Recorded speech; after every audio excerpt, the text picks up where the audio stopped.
Boa noite, amados. Aqui mais uma vez para louvar e engrandecer o nome do nosso Senhor Jesus. Amém? Vamos cantar alguns cânticos espirituais para que nós possamos iniciar a nossa EBD, né, de domingo, em nome de Jesus. Que nossos corações estejam atentos àquilo que o Senhor quer falar. Amém?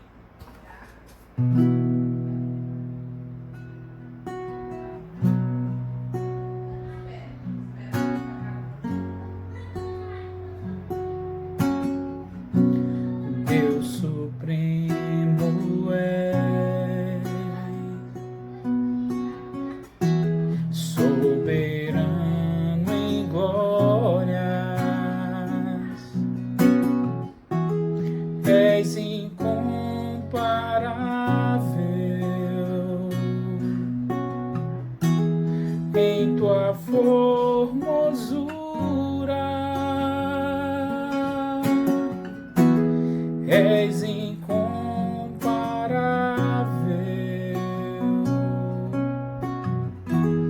em tua majestade.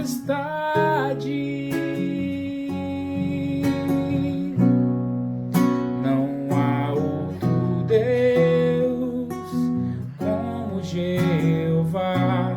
Não há outro Deus além do Senhor. Não há no céu, não há na terra, não há no mar Deus como o Senhor. Você pode cantar mais uma vez? Não há outro Deus como Jeová. Não há outro Deus além do Senhor. Não há no céu, não há na terra, não há no mar Deus como o Senhor. Glória a Deus.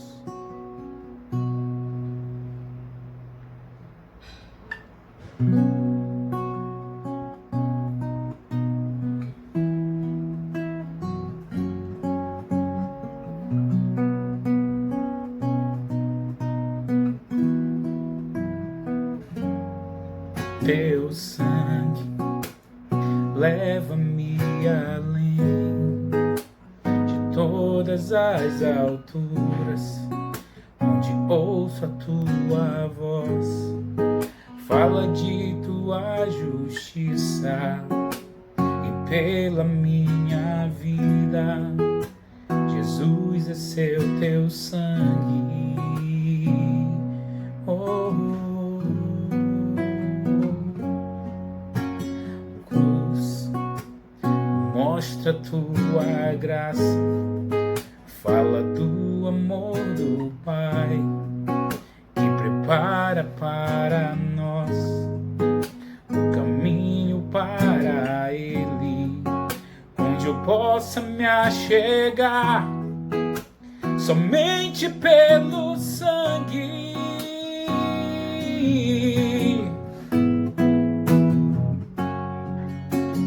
que nos lava dos pecados, que nos traz restauração. Nada além do sangue, nada além do sangue de Jesus,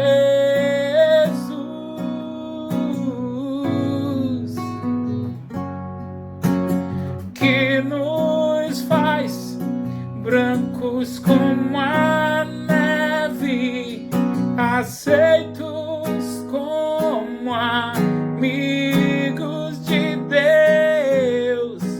Nada além do sangue, nada além do sangue de Jesus.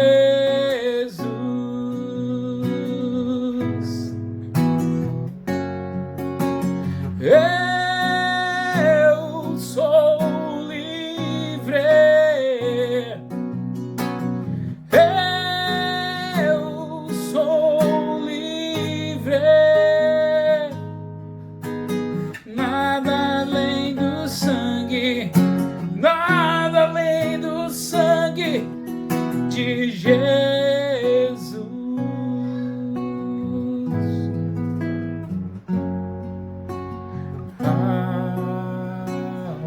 mais que a neve,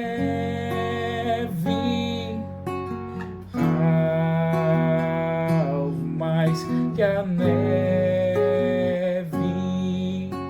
sim, nesse sangue lavado, mais alvo que a neve serei. Glória a Deus, glória a Deus.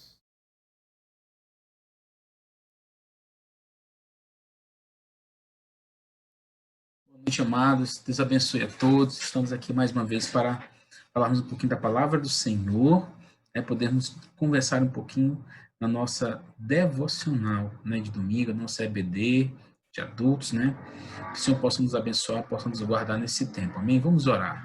Senhor Deus, obrigado, Pai, por esse tempo, Pai. Obrigado porque Tu, Deus, tem cuidado de nós, Pai, nas nossas limitações e fraquezas, Pai. Tu tem sido conosco, Pai. Não tem nos deixado, Deus, sozinhos, Senhor. Obrigado, Pai, por esse dia, Pai. Abençoa, Deus, essa devocional, Pai. Que possa ser bênção nas nossas vidas, Pai. Ó Deus, e possa, Deus, nos ajudar, Pai, na caminhada, Pai, do dia a dia, Senhor, e que nós não venhamos a desanimar. Assim te agradecemos, Pai, porque sabemos, Deus, que Tu falas conosco. Em nome de Jesus. Amém. Amém, pessoal. Nosso estudo de hoje vai tratar exatamente dessa imagem, O que você entende, quando você vê essa imagem, Uma vez uma pessoa parada, indo de encontro, à cruz de Cristo, mas ela está parada, ela está pensando, talvez enxergando, as dificuldades desse caminho, que não é um caminho muito fácil, Parece ser um caminho de difícil acesso, Assim, a gente olha assim, uma estrada de terra, Talvez o clima não esteja muito bom, Mas a cruz de Cristo, ela é real, E ela nos impele em direção a ela, Basta que nós possamos levantar a cabeça, Esse homem estava com a cabeça baixa, Ele deveria levantar a cabeça e ver o quão perto ele está da cruz de Cristo. Às vezes nós não sabemos, nós não percebemos que nós estamos de cabeça baixa e nós não levantamos a nossa cabeça para ver o quanto nós estamos perto da cruz de Cristo e o quanto Cristo está perto de nós. É exatamente isso que nós queremos tratar hoje. Diante disso, todos nós temos uma caminhada a realizar, não é verdade? Mas isso implica em algumas coisas, Uma delas é dificuldades, trabalho a fazer, lutas a travar, medos a vencer. Não é verdade? Todos nós temos dificuldades, Vamos ler um pouco aqui do que trata disso no livro de Neemias. O nosso texto base hoje vai ser esse. Nós vamos caminhar por alguns outros textos, tá bom? A gente vê o livro de Neemias, Neemias foi ali enviado, ali voltou, a Jerusalém para reconstruir, a cidade, E enfrentou muitas dificuldades ali, Até certo ponto ele se colocou ali à disposição de Deus e para reconstruir aquela cidade, mas entendendo todas as dificuldades que existiam ali. Então, vamos seguir aqui no capítulo 4, diz o seguinte: quando Sambalate soube que estávamos reconstruindo o muro, ficou furioso, ridicularizou os judeus, e na presença dos seus compatriotas e dos poderosos de Samaria disse: o que aqueles frágeis judeus estão fazendo? Será que vão restaurar o seu muro? Irão oferecer sacrifícios? Irão terminar a obra num só dia? Será que vão conseguir ressuscitar pedras, de construção daqueles montes de entulho e de pedras queimadas? Tobias, o amonita, que estava no seu lado, completou: pois que construam, basta que uma raposa suba lá para que esse muro de pedras desabe. Dificuldades, opressão, perseguições, Todos nós às vezes somos ou estamos suscetíveis a isso, Vamos continuar. Esse povo voltou-se a Deus, e disse: ouve-nos, ó Deus, pois estamos sendo desprezados. Faze cair sobre eles a zombaria e sejam eles levados prisioneiros como despojos para outra terra. Não perdoe os seus pecados, nem apague as suas maldades, pois provocaram a tua ira diante dos construtores. Nesse meio tempo, fomos reconstruindo o muro, até que em toda a sua extensão chegaram à metade da sua altura, pois o povo estava totalmente dedicado ao trabalho, né? Então aqui muito trabalho a fazer, né? Um povo que estava dedicado ao trabalho, né? Mas que também tinha lutas a travar. Aqui no livro de Neemias a gente vê isso, né? Quando ele diz aqui, ó, quando porém Sambalat, Tobias, os árabes, os amonitas e os homens de Asdod souberam que os reparos nos muros de Jerusalém tinham avançado e que as brechas estavam sendo fechadas, ficaram furiosos, né? Eles ficaram furiosos porque viram que as coisas estavam andando, né? Que o Senhor estava com eles ali e eles estavam caminhando. Todos juntos planejaram atacar Jerusalém por causa da e causar confusão. Mas nós oramos ao nosso Deus e colocamos guardas de dia e de noite para proteger-nos deles. Enquanto isso, o povo de Judá começou a dizer: os trabalhadores já não têm mais forças e ainda há muito entulho. Por nós, por nós mesmos não conseguiríamos reconstruir os muros. E aí vem os medos, né? O medo de vencer, né? Essas dificuldades, como vencer, né? Essas dificuldades, medos a vencer, né? Como superar esses desafios quando bate o cansaço, quando bate essas dificuldades muito grandes, né? E eles pensaram aqui, toda hora aparece isso, né? Que eles por eles mesmos não conseguiriam, né? Acabar a reconstrução desses muros, né? E os nossos inimigos diziam: antes que descubram qualquer coisa ou nos vejam, estaremos bem ali no meio deles, vamos matá-los e acabar com o trabalho deles. Os judeus que moravam perto deles 10 vezes nos preveniram.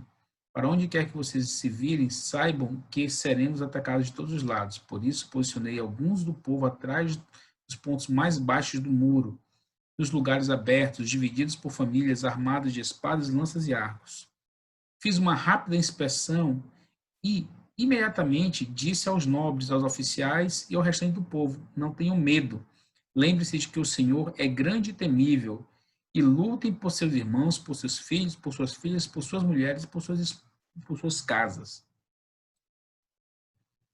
Quando os inimigos descobrirem que sabíamos de tudo e que Deus tinha frustrado a sua trama, todos nós voltamos para o muro, cada um para seu trabalho.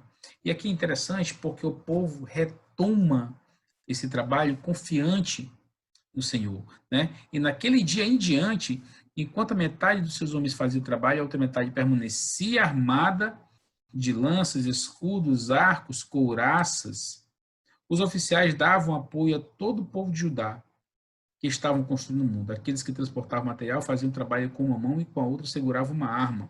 E cada um dos construtores trazia na cintura uma espada enquanto trabalhava. E comigo ficava um homem pronto para trocar a trombeta. Então eu disse aos nobres, aos oficiais e ao restante do povo: a obra é grande e extensa, e estão separados, distantes uns dos outros ao longo do muro. Do lugar de onde ouvirmos a trombeta, juntem-se ali, né? Juntem-se a nós ali, nosso Deus lutará por nós. Algo muito interessante, pessoal. Existiu aí, né, um medo, né, por uma opressão, por uma perseguição, e muitas vezes nós passamos por isso, né, na nossa vida secular, nos nossos trabalhos, né, na nossa convivência, né? Mas Deus nos mostra que existe muito trabalho a fazer, existem lutas a ser travadas, existem medos a vencer, né, e que esses medos, essas lutas, elas só podem ser vencidas, né, por intermédio do Senhor. Né? E ele diz aqui, né, nosso Deus lutará por nós. Às vezes nós buscamos, né, nós mesmos conseguir as coisas, mas às vezes a luta é muito mais fácil quando nós nos ajoelhamos, quando nós colocamos essas nossas petições diante do Senhor. Né? E isso aqui foi o que Neemias falou, né? Foi o que ele decidiu, né? Ele disse: vamos nos reunir, vamos trabalhar juntos, vamos pegar as armas, colocar nas cinturas, mas o nosso Deus lutará por nós. E o mais interessante, ele diz ainda que ele falou que quando, né, já estavam todos separados, e separados eles não tinham como ter um êxito, mas quando eles se juntavam, eles, olha, juntem-se a nós ali, né? Porque de fato, irmãos, juntos nós somos mais fortes, né? Embora nós estejamos separados aí por um tempo de pandemia, né? Por esse tempo de dificuldades, mas a palavra de Deus diz que quando a trombeta tocar, né? A trombeta anunciando, né? Aquela dificuldade, aquela guerra, nós devemos nos juntar e não temer, porque o Senhor lutará por nós. Amém? Algumas coisas têm que ser entendidas no contexto, né, dessa construção. Aqui já existia um povo dedicado, um povo que decidiu reconstruir. Né? Irmãos, nunca é fácil reconstruir. Você olhar para um monte de entulho, né, às vezes na sua própria vida, né, às vezes reconstruir planos, reconstruir uma carreira, reconstruir uma família, né, reconstruir um novo tempo, né? Porque agora nós estamos reconstruindo, nós estamos aprendendo a reconstruir um novo tempo. E nunca é fácil, né? As dificuldades vão vir, né? E nós, às vezes, não sabemos o que fazer. Mas o livro de Neemias nos ensina isso, né? Primeiro, nós devemos confiar no Senhor, né? Depois, que nós devemos crer que, apesar, né, de nós nos colocarmos de frente com a dificuldade, prontos muitas vezes para guerrear, nós temos que lembrar que o Senhor guerreará por nós. Né? Que apesar das opressões, apesar da perseguição, nós temos um Deus que peleja por nós. Mas aqui nesse contexto do livro de Neemias, né, já temos um povo dedicado, mas nesse contexto histórico nem sempre foi assim. Né? E isso também nas nossas vidas é parecido, e é o que eu estou trazendo para nós aqui hoje. Então vamos passar aqui adiante e lembrarmos que esse povo que voltou do cativeiro, né, que estava ali reconstruindo a cidade, né, foi um povo que estava cativo, né, e que a Babilônia, né, que quando foi esse povo, ele foi cativo aqui e a Babilônia tomou o domínio inicial, logo depois, né? Por sua vez, caiu, né, aos medos persas, né? E conduzido por Ciro em 539, né? Eles adotaram o quê? Uma política diferente de seus antecessores. Então, eles derrubados, né, a Babilônia, né, pelo Império Medo-Persa, né? Ciro, né, do Império Medo, ele tomou uma decisão diferente, né? Ele decidiu, né, liberar, né, esse povo para voltar à sua terra. Uma realidade que estava se cumprindo aqui era uma profecia de Jeremias, que já dizia que 70 anos depois do cativeiro esse povo voltaria, né, à sua terra. E aqui nós vemos aqui Deus, né, maravilhosamente usando a vida de Ciro para cumprir a profecia de Jeremias. Amém? E especificamente os judeus receberam autorização e apoio dos medo-persas para voltar a Jerusalém, né?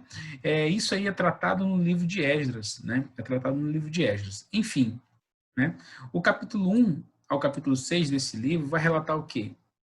A história da primeira volta, né, para Jerusalém. E aí voltaram aproximadamente, olha só, 50 mil pessoas sob a liderança desse governador aqui, que seria o governador ali daquela região, Zorobabel, né?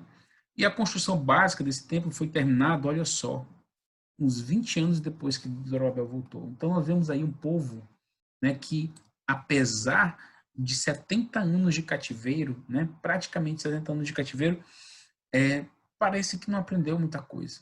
Né? Apesar da misericórdia de Deus, apesar da profecia de Jeremias informando que esse povo seria exilado, né, que esse povo ele seria cativo ali e finalmente cativo, né, pela Babilônia, depois pelo Império Medo-Persa, o Senhor usa Ciro para libertá-los, mas esse povo ainda parece que não aprendeu. Né? Então a gente tem aí um paralelo, né, entre a nossa vida, né?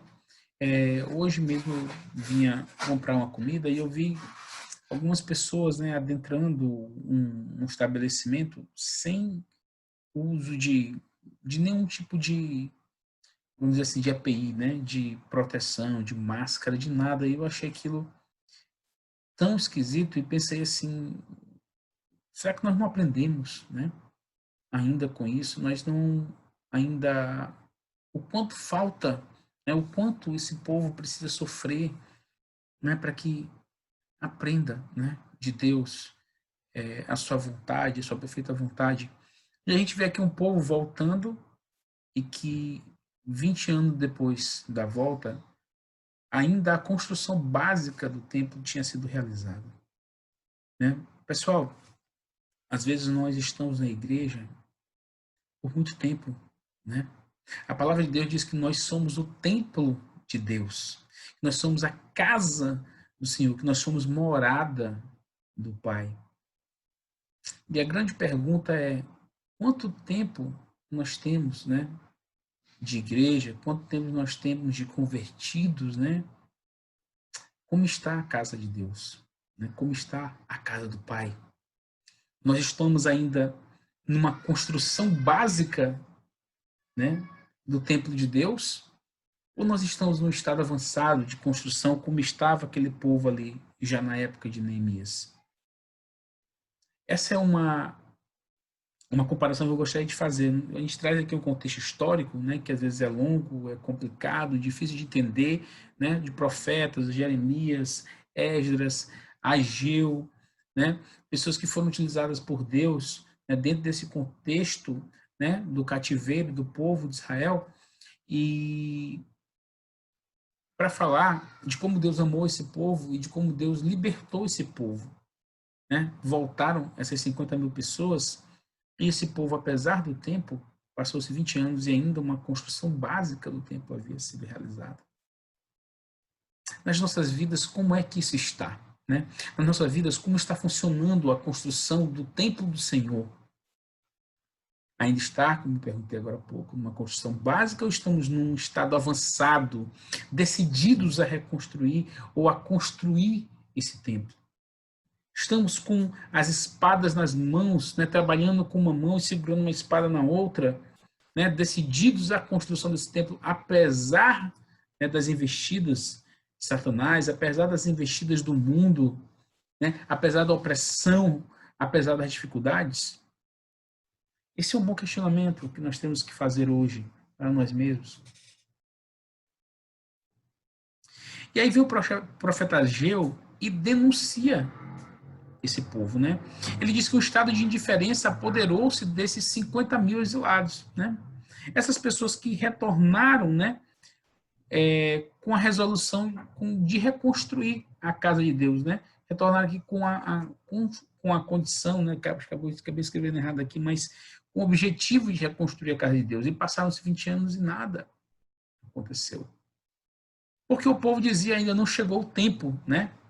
Era uma desculpa, né? Era uma desculpa, né? Que o povo oferecia para não reconstruir o templo, né? Isso de acordo com o seu modo de pensar, né? De acordo pensando assim que esse tempo ainda não tinha chegado, que esse tempo não é apropriado. Às vezes nós nos apoderamos desse tipo de desculpa, né? Nós dizemos não, eu sou assim, né? Eu vou mudar, né? O Senhor sabe, né? Ainda há tempo, né? Ainda há tempo ou ainda não chegou o tempo, né, de mudar. São coisas que nós falamos, são coisas que nós utilizamos na realidade quando o coração não está pronto, né? Nós inventamos qualquer tipo de desculpa, né? Quando nós ainda não nos preparamos ou quando nós não decidimos de verdade, né, a construir esse templo, a ir adiante, a nos direcionarmos, né, para a construção, né, o levante desses muros, né? Porque às vezes nós olhamos para os destroços e é tanta coisa, tanto destroço, e a gente não sabe por onde começar.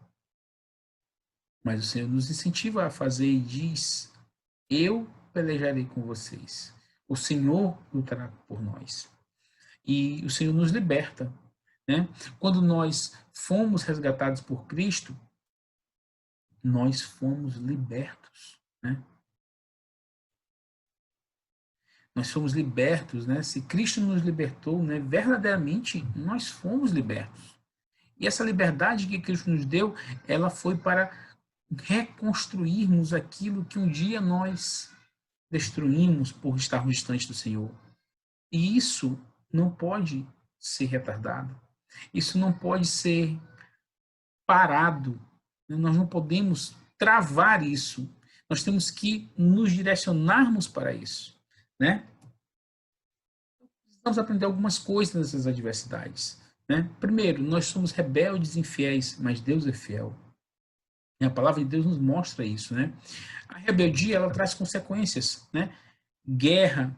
Esse povo que foi para o cativeiro por ser rebelde, já estava dito ali em Deuteronômio, está aí as nossas referências, né? Mas o arrependimento nos traz de volta ao convívio de Deus. Outra coisa é que a obediência, né? Mesmo quando for difícil, é fundamental a comunhão entre os homens e Deus, né? A obediência exige sacrifícios difíceis, né? Até a separação de casamentos condenados por Deus. Vamos entender isso aqui, né? No contexto, né, de Esdras 10, 12, e o sacerdote diz o seguinte: então o sacerdote Esdras levantou-se e disse-lhes: vocês têm sido infiéis, vocês se casaram com mulheres estrangeiras, aumentando a culpa de Israel. Agora confessem ao Senhor, Deus dos seus antepassados, e façam a vontade deles. Separem-se dos povos vizinhos, das suas mulheres estrangeiras, né? E ali, isso foi resolvido, né? Separação de mulheres, crianças, o rompimento de laços afetivos fortes. Laços afetivos que se construíram ali no decorrer de tantos anos. 20 anos se passaram ali. E Ageu traz uma chamada, né, a esse povo a caminhar na direção certa. Esdras traz uma chamada a esse povo a caminhar na direção certa. É óbvio, pessoal, que a gente não está aqui colocando para que isso não fique confuso, né, que as pessoas vão acabar casamento agora, que as pessoas vão se separar porque o marido é crente, a mulher não é isso do que eu estou falando. Existe algo muito mais visível aqui.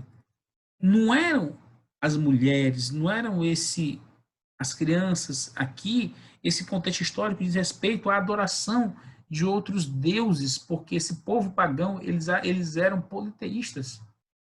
E eles adoravam deuses e não o Deus vivo. Isso era reprovado. Então, quando a gente olha para cá, para isso, o que a gente tem que pensar é: com que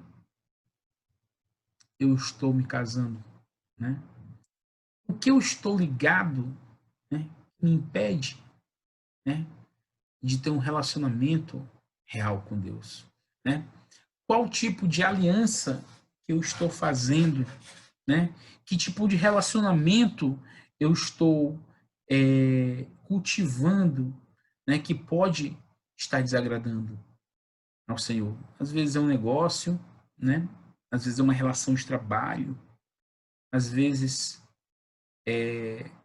claro, como tantas outras coisas acontecem, né? Uma relação de amizade, maneiras de se comportar quando estão com pessoas, né? Que tipo, né, de relações estão nos separando do Senhor?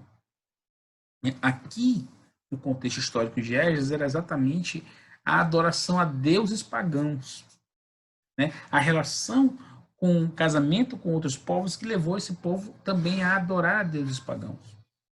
Mas o que Deus está nos falando é: que tipo de relacionamento nós estamos tendo, né, nas nossas vidas? Que tipo de tesouros nós estamos cultivando? Porque a palavra de Deus diz que aonde está o seu tesouro, ali está o seu coração. O livro, né, aqui de Ageu trata exatamente disso, porque era um povo que, apesar de dizer que ainda não havia chegado o tempo, eles construíram casas belíssimas, né? Casas belíssimas, construíram uma situação de vida conveniente e confortável. para eles. Mas a casa do Senhor estava em destroços, e exatamente é isso que é falado. Ele diz aqui, né? Assim diz o Senhor dos Exércitos, esse povo diz, ainda não chegou a hora de reconstruir a casa do Senhor. Então o Senhor enviou uma mensagem por meio do profeta Ageu. Por que vocês vivem em casas luxuosas enquanto a minha casa continua em ruínas? Assim diz o Senhor dos Exércitos, vejam o que vos tem acontecido. Plantam muito, mas colhem pouco. Comem, mas não se saciam. Bebem, mas ainda têm sede. Vestem-se, mas não se aquecem. Seus salários desaparecem como se vocês os colocassem em bolsos furados. Assim diz o Senhor dos Exércitos, vejam o que tem acontecido com vocês. Agora subam as colinas, tragam madeira, construam a minha casa, e então me alegrarei nela e serei honrado, diz o Senhor. Nós devemos dar a devida honra ao Senhor. Nós estamos construindo, muitas vezes, uma construção particular, né? Estamos construindo algo, às vezes, para o nosso próprio eu, né? Enquanto nós estamos deixando de lado a construção de um terreno sólido para a salvação das nossas almas. Para a salvação das nossas almas, para a salvação das nossas vidas, para que nós sejamos para sempre com Deus. Né? Nós construímos muitas coisas e não nos saciamos, não parece que as coisas não andam, né? Ou nós não temos aí, vamos dizer assim, satisfação, né? Quando nós não colocamos o nosso querer no Senhor, nós realizamos as coisas e continuamos insatisfeitos, porque é o Senhor que é o galardoador, né, de todas as coisas. E Ele diz: construam minha casa. Construam minha casa e me honrem, me honrem. Né? Às vezes nós não pensamos nisso, nós passamos a nossa vida secular toda correndo atrás do vento.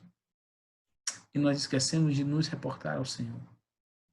Que Ele possa ter misericórdia das nossas vidas, que nós possamos consolidar essas palavras nos nossos corações, né? E que a reconstrução, né, dos templos, né, das nossas vidas, do templo da nossa vida, do nosso corpo, né, santificado ao Senhor, possa ser feito, né, de forma eficaz, né, dando tudo de nós para que nós possamos ter aqui um corpo preparado, né, vestes limpas, né, para receber esse Deus e possamos ir morar com Ele quando Ele voltar. Amém? Que o Senhor nos abençoe e nos guarde e que essa palavra fique sedimentada em nossos corações em nome de Jesus. Amém.